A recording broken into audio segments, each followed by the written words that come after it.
Happy New Year mga kakusina! Ngayon magluluto tayo ng mutton biryani. So ito nga, bumili kami ng 1.5 kilong mutton or yung kambing. So ayan, huhugasan natin muna. Pero ipapakita ko sa inyo kung ano yung mga nabili naming parte ng karne. Yan po ay mga laman at may mga buto-buto din. Ito talaga yung part na masarap siyang gawing mutton biryani. Fresh na fresh galing sa market.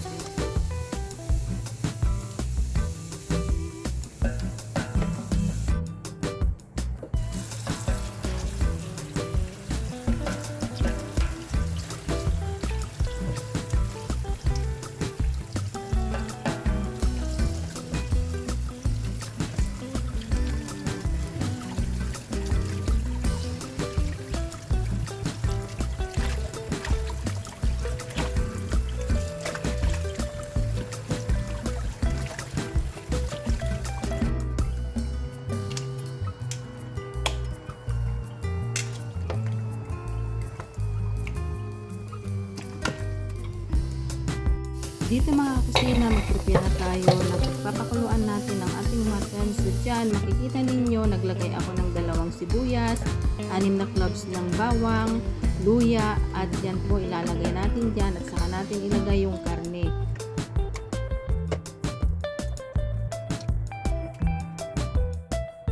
Here mga kakusina, iboboil natin sa pressure cooker ng 1 oras.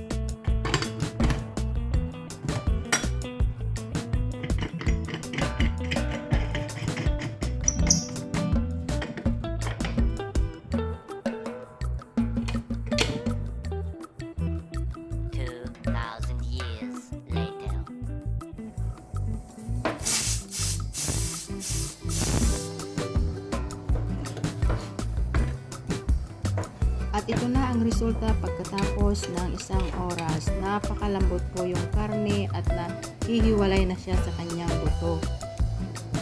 Very soft.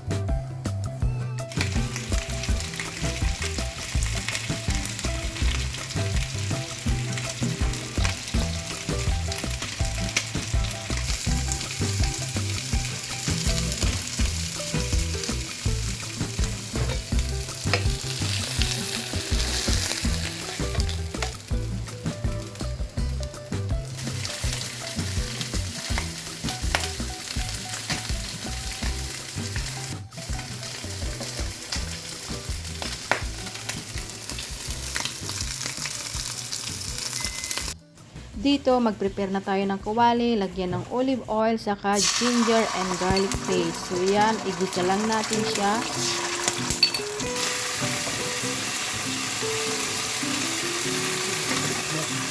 And then, ilagay natin yung ating kamatis. Haluin lang natin siya ng mabuti.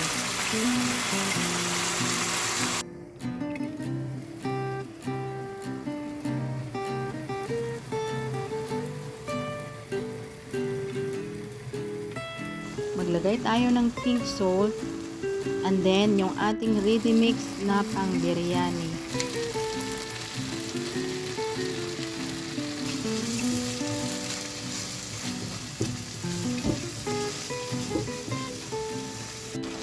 Dito din naglagay ako ng fried onions, haluin, tapos ilagay na ang ating mutton.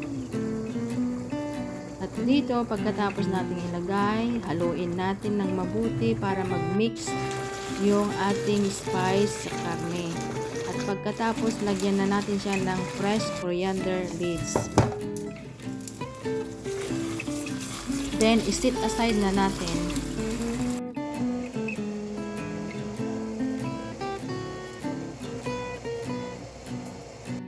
Prepare na tayo ng pagpapakuluan natin ng biryani rice.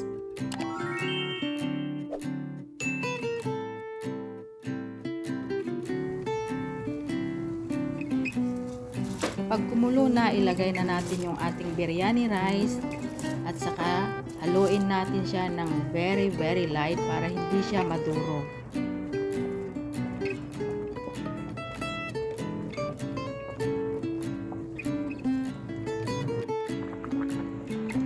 So ayan, ready na ang aking biryani rice. I-drain ko na lang yung kanyang tubig.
My less spiced mutton biryani is ready for plating.